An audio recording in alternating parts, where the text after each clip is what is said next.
Madam అదైతే. ఆ అమ్మాయి తన కష్టమేందో తనదేందో తను బతికేదో తనకే ఉండే. కనబడితే పలకరిచ్చేది, కనబడకపోతే తన పని ఏందో తను చేసుకోవడం. పిల్లలు స్కూల్ పోకపోతే మేమే బెదిరించేవాళ్ళం, త్రీనని అట్లా వదిలేయకు పిల్లలని చదువుకోవాలి వాళ్ళు. ఇప్పుడు నువ్వు చేస్తున్న కష్టాన్ని పిల్లలు చేయొద్దు కదా. స్కూల్లో అంటే ఇక్కడ గాంధీబొమ్మ దగ్గర ఒక స్కూల్ ఉంది మేడం, చిన్నపిల్లలు అంటే మాది అంగన్వాడీ లాగా. అందులో వేసింది ఇద్దరిని పంపించేది. ఒక్కొక్కసారి పోకపోతే వదిలేసేది. అక్క ఇంటలేరు, అక్క నా మాట ఇంటలేరు వాళ్ళు, నాకు పనికి టైం అవుతుంది మళ్ళీ పోతే ఆడ తిడతారు అని చెప్పి తను వెళ్ళిపోయేది. కానీ తల్లి వచ్చే వరకు మాత్రం చిన్న అమ్మాయి మాత్రం నాతోటి తనతోటి ఆ ఎదురుగా ఉన్న అమ్మ వాళ్ళతోటి మాట్లాడుతూ మా ఇంట్లో మధ్యలో ఆడేది. అమ్మాయి 11 అయినా వాళ్ళ ఇంట్లో పడుకునేది, రాత్రి 11 అయినా వాళ్ళ ఇంట్లో పడుకునేది. ఎవరింటికి పోయేది కాదు అమ్మాయి, ఎవరితో మాట్లాడింది లేదు. కానీ వాడు ఎందుకు అట్లా చేసిండో అర్థం అవ్వట్లేదు. అనుమానం అయితే చాలా ఉంది మేడం, వాడికి చాలా ఉంది. తను చేసే దగ్గర కూడా పోయి మస్తు తిట్టేవాడంట, బూతులు తిట్టి కొట్టేదంట. అలా ఒకసారి వాళ్ళ హోటల్ సారే కంప్లైంట్ ఇచ్చాడంట, పిఎస్లో కంప్లైంట్ ఇచ్చాడంట. అక్కడ ఇట్లా వచ్చి అల్లరి చేస్తున్నాడు, పెట్రోల్ పోసుకొని తగలబెట్టుకుంటాను అక్కడ వార్నింగ్ ఇస్తే అలా ఓనరే పిఎస్లో కంప్లైంట్ ఇచ్చిరట. మళ్ళీ వాళ్ళు ఏం చేశారో తెలియదు అప్పుడు ఏమైందో. కానీ 6 months బ్యాక్ మాత్రం అమ్మాయిని కొట్టాడు. పొద్దున్న మార్నింగ్ 6:30కి అట్లా కొడితే బయటికి ఉరికొచ్చింది అమ్మాయి, డోర్ తీసుకొని బయటికి వస్తే నన్ను తనని పిలిస్తే చూస్తారు కదా ఇదంతా కమిలిపోయింది అమ్మాయికి కొడితే.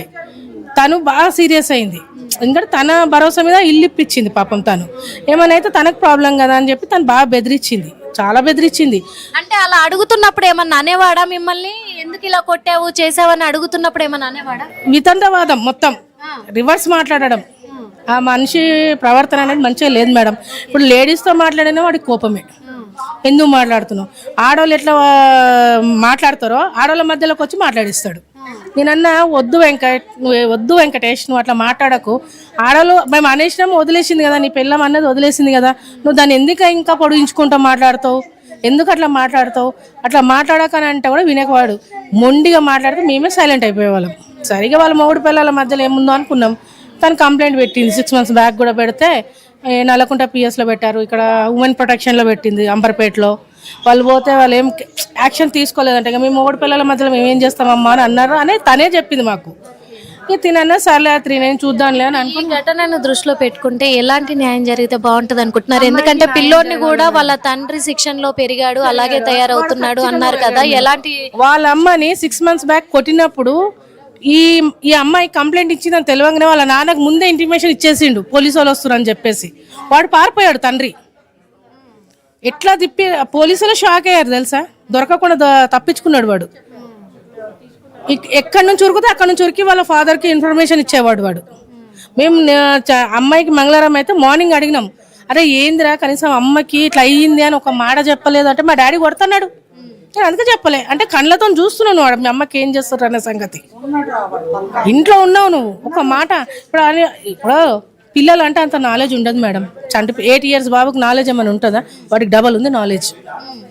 వాడు ఎట్లా అంటాడు అంటే మనిషి తీరు చిన్న తత్వం కానీ మైండ్ మాత్రం పెద్దోళ్ళకు ఉన్నట్టుంది, క్రిమినల్ మైండ్.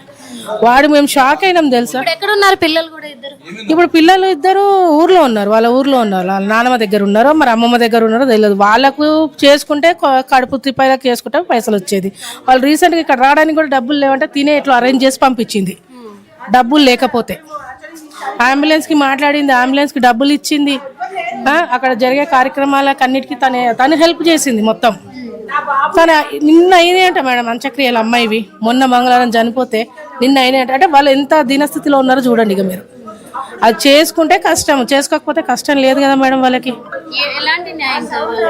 అమ్మాయికి న్యాయం చేయాలంటే మేడం వాడికి కఠినంగా కాదు అసలు, వాడు శిక్ష అరుగుడే కాదు, వాడిని చంపేయాల్సిందే ఖచ్చితంగా.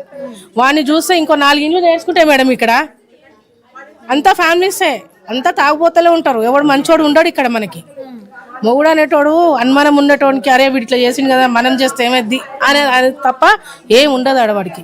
మాకు మొన్న మేము మాట్లాడుకునేది కూడా అదే, ఏంది ఇంత అమ్మాయి అరవకపోవడం ఏంది, మనకు చిన్న ఖాయమైతేనే మనం అరుస్తాం, అమ్మాయి ఒళ్ళంతా కాలేదాకా కూడా అరవలేదు అంటే ఎంత విచిత్రం మేడం అది. ఇంత షాక్ తెలుసా మాకైతే, అమ్మాయి అరవకపోవడం. మేమిద్దరం ముగ్గురం అదే షాక్. మేము ఎంత టెన్షన్ మేడం అసలు మాకు. పిల్లలు మగపిల్లలు అందరూ ఉరికొచ్చి పగలగొట్టేదాకా కూడా మేము ఆలోచించలే. అరే పిల్లలు మనిషి ఇప్పుడు నలుగురు ఉన్నారు, నలుగురు ఏమైనా అయినరు అని టెన్షన్ కదా మేడం. పిల్లలు ఇద్దరు భర్త భార్య ఇందులోనే ఉన్నారు. అట్లా అని చెప్పి అందరూ ఒక్కొక్క ఉమ్మిడి కొని పగలగొడదామని ప్రయత్నం చేసినాం. కానీ ఇక్కడ సైడ్ లాక్ వేసారంట. వాడు ఇక్కడ లాక్ వేసాడు, అక్కడ మొత్తం చేశాడు.